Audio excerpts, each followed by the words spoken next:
अर्ज़ की कि अब हर बंदा चाहता है कि मेरा लिबास बेहतरीन हो, जूता बेहतरीन हो, सवारी बेहतरीन हो। जैसे उस वक्त सवारी जानवर थे, आजकल सवारी जो गाड़ियाँ हैं, बेहतरीन घर हो, रहायश हो, कीमती हो, आला से आला हो, ये हर बंदा चाहता है। तो फरमाया कि ये मैंने कब कहा कि ये तकब्बुर है? अच्छा लिबास पहनना, महंगा लिबास पहनना, कीमती तरीन जूता पहनना, या कीमती तरीन और महंगा तरीन घर बनाना, या उसमें रहना, या बढ़िया से बढ़िया गाड़ी इस्तेमाल करना, ये किसने कहा तकब्बुर है? फरमाया कि ये तकब्बुर नहीं है। इन्नल्लाह जमीलुन युहिब्बुल जमाल, अल्लाह ताला खूबसूरत तरीन ज़ात है। खूबसूरती और नफासत को अल्लाह पसंद फरमाते हैं। अल्लाह ने दिया है माल तो खूबसूरत बेहतरीन लिबास पहनो,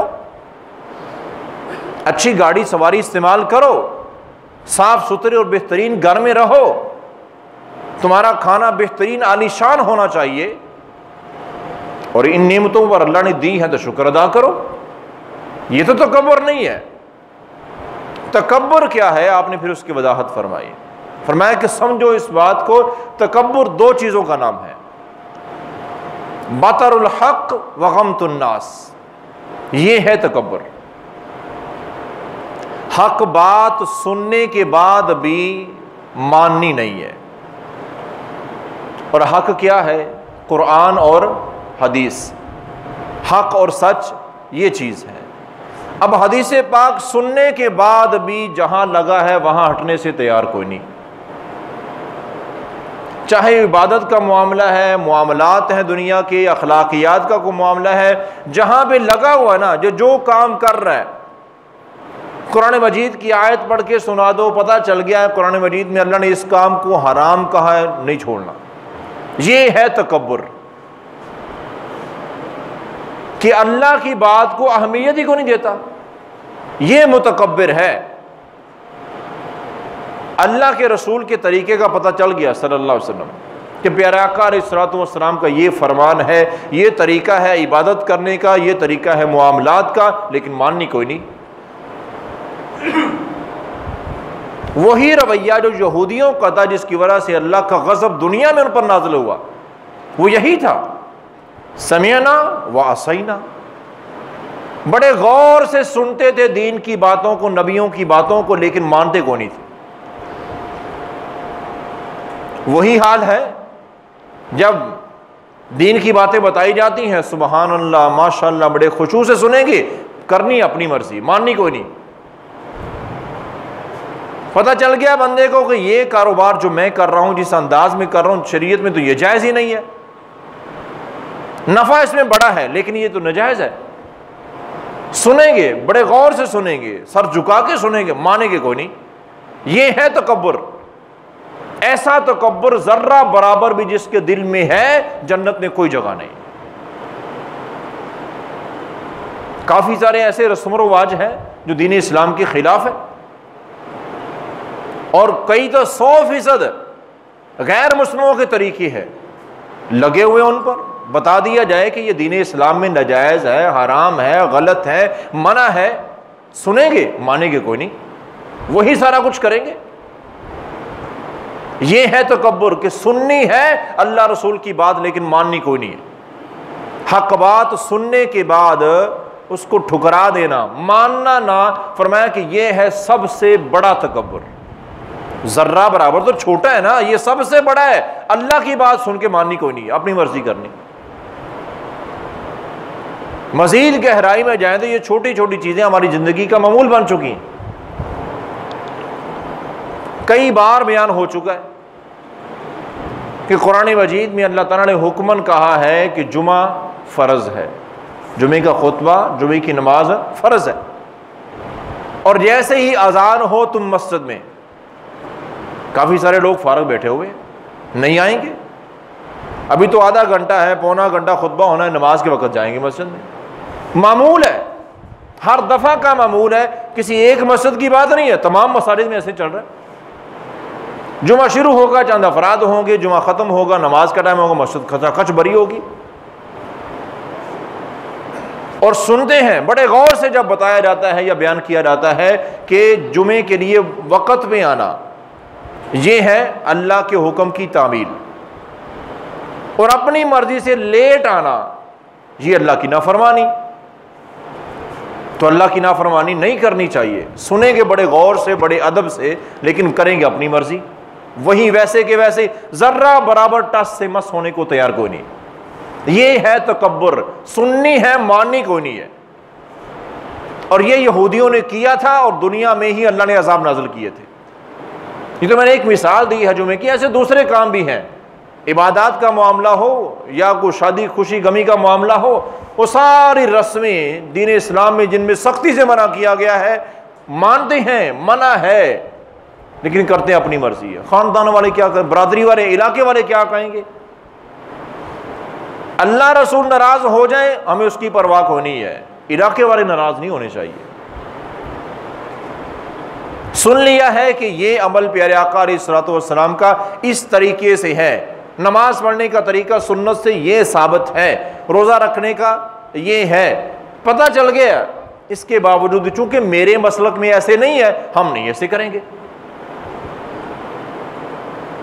ये है असल तकब्बुर, जिसको अल्लाह के रसूल सल्लल्लाहु अलैहि वसल्लम ने वजाहत से बयान किया। आपने फरमाया कि ये अच्छा लिबास पहनना, गाड़ी सवारी इस्तेमाल करना, घर कीमती होना, जूता कीमती होना, खाना बेहतर, ये कोई तकब्बुर नहीं है।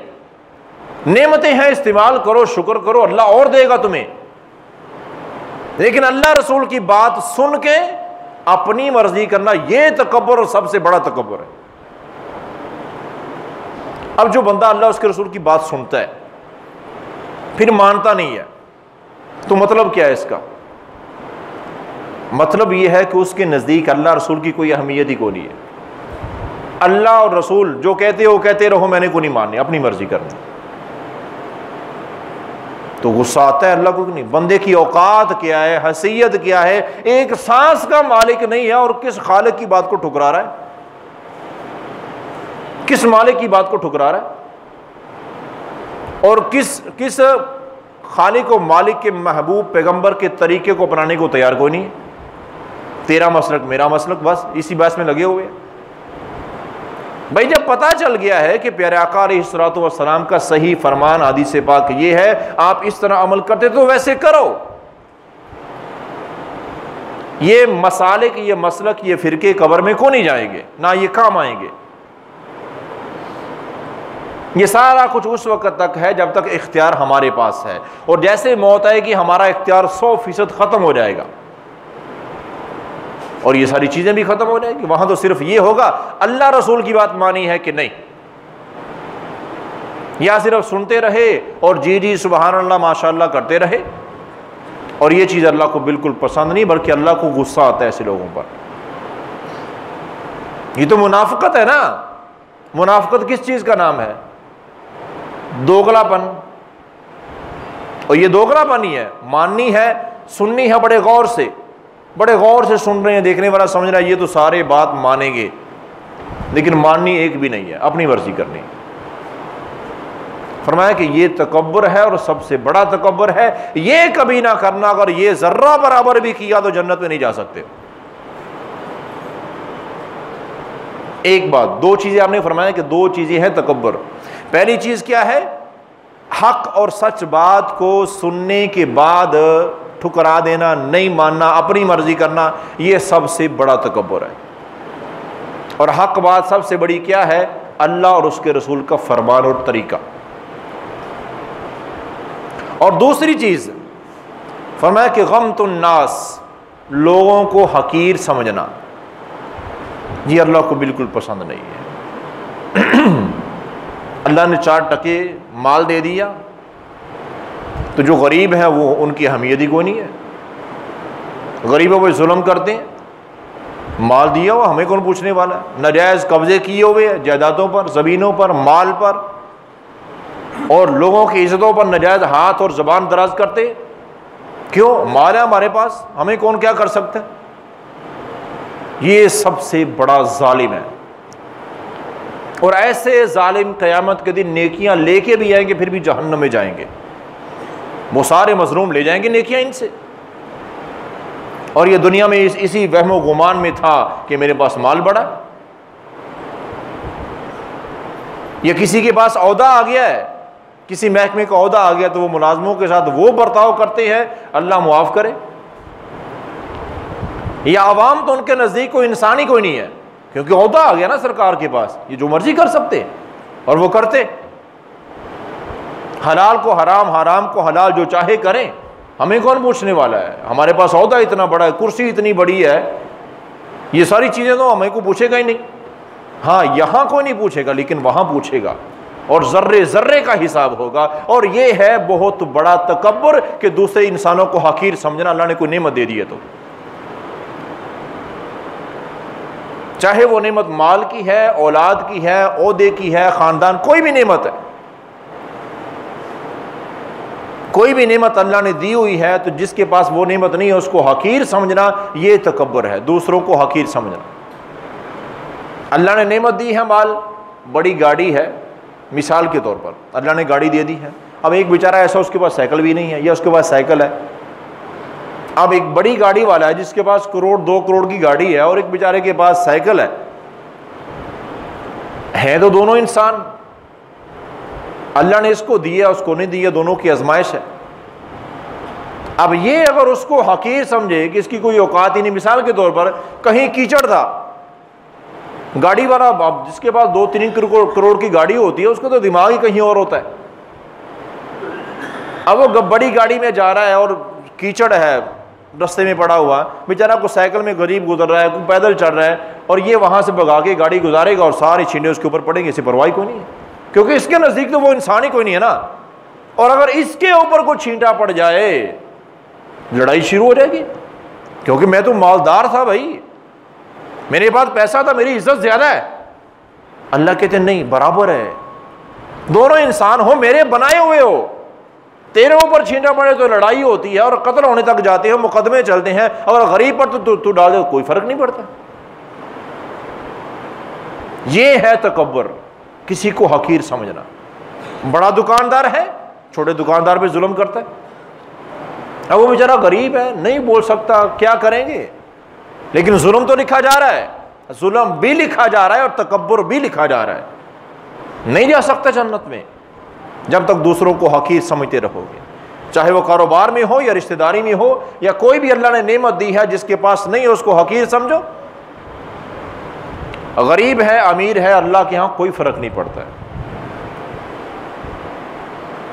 किसी के पास ओहदा है या नहीं है, चाहे वो मुलाजम है, वर्कर है या अफसर है, अल्लाह के यहाँ कोई फर्क नहीं है, दोनों इंसान है, दोनों खाते पीते हैं, दोनों के सीने में एक ही दिल है, दोनों की 2 आंखें, सारा कुछ बराबर है। और ये दुनिया तो आजमाइश है, अल्लाह किसी को दे के आजमा रहे हैं, किसी से लेके आजमा रहे हैं। लेकिन क्या फरमाया, अगर ऐसे करोगे, ऐसा तकब्बुर करोगे, दूसरे इंसानों का हकीर समझोगे, किसी के पास इल्म है, वो आलिम है, तो वो समझता है बाकी जिनके पास इल्म नहीं है, वो तो इनकी तो औकात ही कोई नहीं है, मैं असल इंसान तो मैं इंसान हूं। ये तकब्बुर है, और ये अल्लाह को बिल्कुल पसंद नहीं है। जर्रा बराबर भी दिल में हुआ तो जन्नत में जगह नहीं है, चाहे वो इल्म का तकब्बुर हो या कोई भी नेमत अल्लाह ने दे रखी है। कभी तकब्बुर ना करो, नेमतों पर जितनी आजिज़ी करोगे अल्लाह उतना ज्यादा नवाजेंगे, और वही नेमतें उन पर शुक्र करोगे तो अल्लाह जन्नत का रास्ता आसान कर देंगे। वरना यही नेमतें जिनके होने के बावजूद तकब्बुर करते रहे, ये नेमतें ही जहन्नम में ले जाएंगी।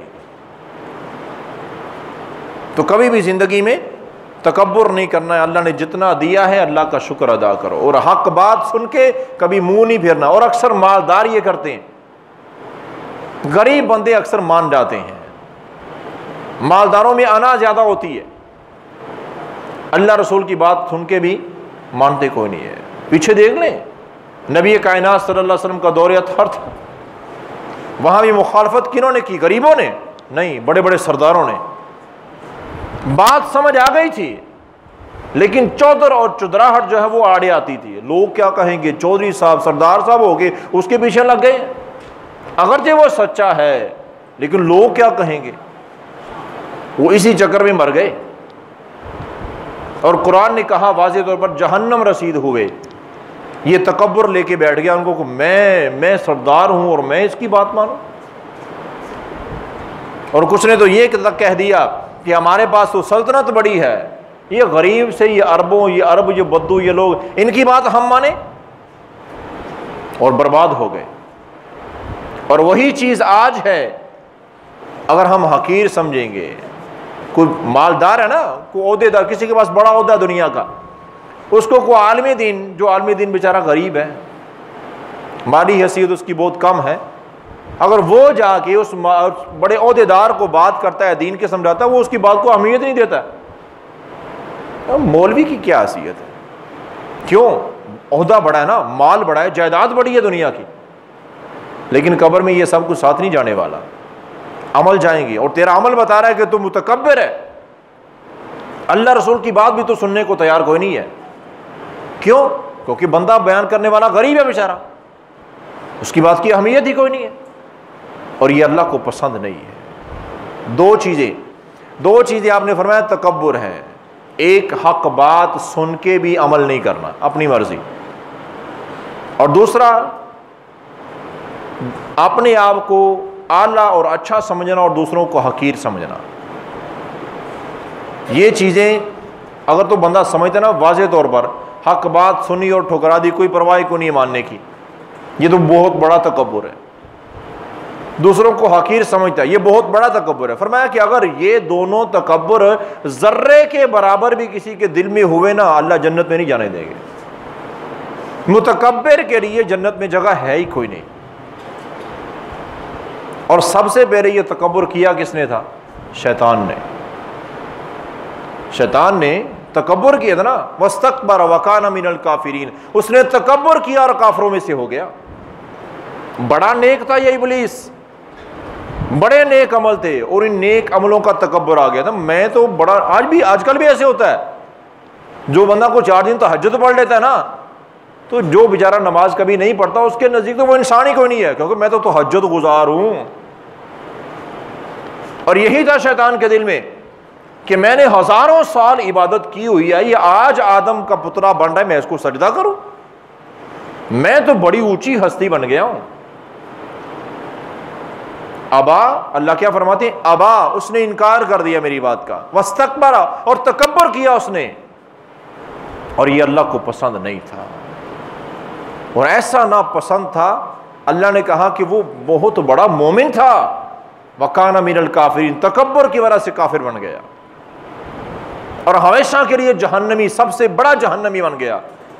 चीज़ क्या थी उसके पास? तकब्बुर आ चुका था, और ये अल्लाह को पसंद नहीं है। इल्म है, अमल है, माल है, औलाद है, कुछ भी है, आजिज़ी करो, अल्लाह का शुक्र करो। अल्लाह ने नेमतें दी हैं, चाहता तो अल्लाह ना देता, और चाहे तो आज छीन ले। हमारे मुल्क में, दुनिया में कैसे ऐसे हालात चल रहे हैं, कैसे ऐसे लोग, कितने इतने लोग हैं कि उनके पास बड़े बड़े ओहदे थे, मुल्कों के हुक्मरान थे, चंद दिनों में उन्हीं मुल्कों के कैद खानों, जेलों में पड़े हुए। क्या अल्लाह ऐसा दिखाता नहीं है? वो ये सोच नहीं सकते थे कि हमसे बड़ा तो मुल्क में है ही कोई नहीं, जेल हमारे लिए, ये तो हो नहीं सकता। लेकिन अल्लाह को कोई फर्क नहीं पड़ता है किसी के पास माल है, ओहदा है या नहीं है, अल्लाह के यहाँ बराबर है। अल्लाह ने नेमतें दी हैं तो आजिज़ी से रहो, इसी में भलाई है।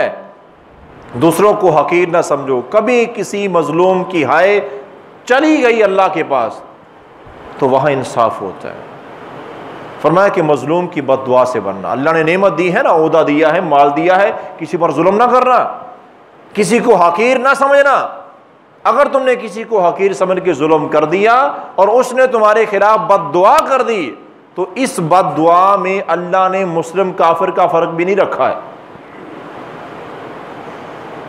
मुसलमानों की दुआएं अल्लाह कबूल फरमाते हैं ना, मजलूम हो वो काफिर भी हो तो अल्लाह कबूल फरमाते हैं। किसी काफिर पर भी जुल्म ना करना। अल्लाह के रसूल सल्लल्लाहु अलैहि वसल्लम फरमाते हैं, कोई भी मजलूम जिस पर तुम जुल्म कर रहे हो, वो काफिर हो या मुस्लिम, अगर उसने अल्लाह को आवाज दे दी, अल्लाह लाजमी कबूल फरमाएंगे। ऐसा बड़ा गुनाह है जुल्म करना। दूसरों को हकीर, माड़ा, कमज़ोर समझते हुए जुल्म करते हैं। मुलाजम रखे होते हैं, बेचारे गरीब होते हैं, जुल्म करते हैं, ज़्यादा उनसे काम लेते हैं, तनख्वाही और पैसे कम देते हैं, पता होता है मैं गलत कर रहा हूँ, लेकिन वो क्या करेगा कि मेरा क्या कर लेगा, हक दबाए होते हैं। और ये अल्लाह को पसंद, अगर उसने बद्दुआ दे दी, उसकी दिल की हाय निकली, तो तुझे समझ में नहीं आएगी कि ये मुसीबत आई कैसे और किस वजह से आई है। बहुत बड़ा औहदा, बहुत बड़ा माल होने के बावजूद तो ऐसी जगह पकड़ा जाएगा तुझे समझ नहीं आएगी ये हो कैसे गया। बड़े बड़े ओहदेदार कैद खानों में मर जाते हैं, उनको सजाए मौत तक हो जाती है, समझ नहीं आती मैंने इतना बड़ा गुनाह तो किया कोई नहीं है, फिर ये सजा वो किसी ना किसी बंदे पर तूने जुल्म किया था और उसकी बद्दुआ का ये असर है। तो कभी किसी पर जुल्म ना करें। अल्लाह ने ओहदा दिया है, माल दिया है, आजिज़ी से रहें। अल्लाह को ये आजिज़ी बहुत पसंद है, लेकिन ये चीज़ें समझ नहीं आती कई दफ़ा। हम मुशाहदा चाहते हैं, हम चाहते हैं कि मैं तजर्बा करूं फिर समझ आएगी। गैब की बातें हैं, मेरे साथ तो कभी दुनिया में ऐसे हुआ ही नहीं है, जब तक मेरे साथ नहीं होगा मैं नहीं मानूंगा। एक शख्स है ना, एक शख्स मछली पकड़ने लगा। अब मछली पकड़ने के लिए उसने क्या किया, कांटा होता है ना, मछली की कुंडियां लगाते हैं, तो उसने कांटे के आगे गोश्त लगाया, अब पानी के अंदर लटका दिया। अब वो खुद बाहर बैठा हुआ है, मछली आएगी, इसको पकड़ेगी, उसके गले में कांटा अटके के खींच लूंगा, यही तरीका।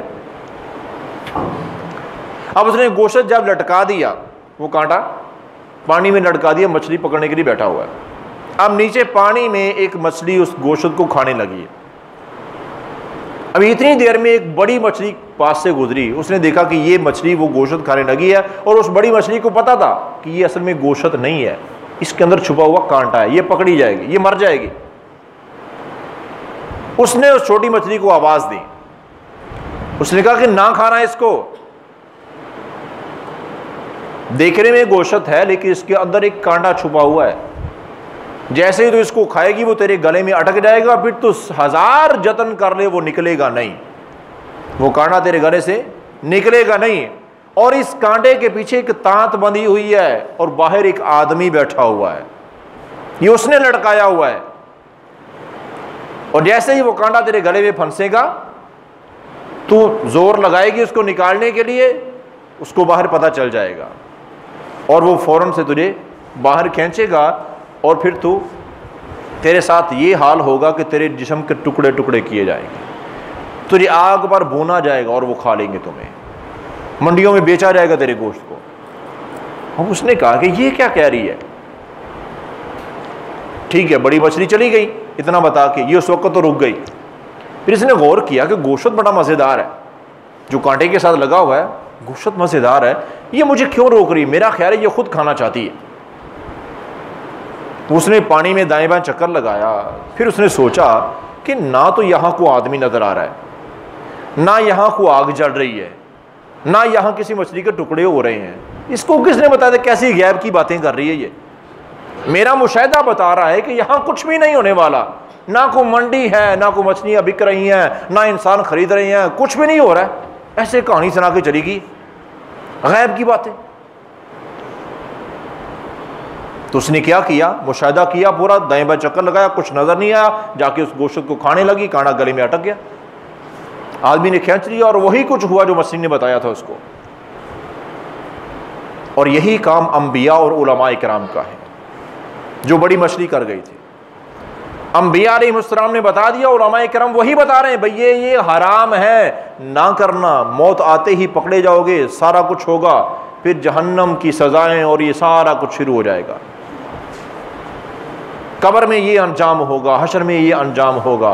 तो कुछ लोग क्या कहते हैं, वो उसी मछली की तरह, कोई नहीं, हाँ इतने सालों से हम देख रहे हैं कोई नहीं, कुछ सजाएं होती, मरने के बाद क्या होता है, कुछ भी नहीं, हड्डियां तक खत्म हो जाती, वही छोटी मछली के, क्योंकि हमने कौन सा देखा है, मुशाहिदे के मुंतज़र हैं हम, जब मुशाहिदा होगा, लेकिन जब मुशाहिदा होगा फिर बताएगा कौन तुम्हें, और तुम किसको बताओगे। अब जिस मछली को पकड़ लिया, टुकड़े कर दिए, जला दिया, खा गए, पका गए, अब वो किसी को जाके बता सकती है वापस। और भाई जब मर जाओगे, इस बुरे अंजाम को पहुंच जाओगे, फिर क्या कर सकते हो, सिवाय पछतावे के कुछ है।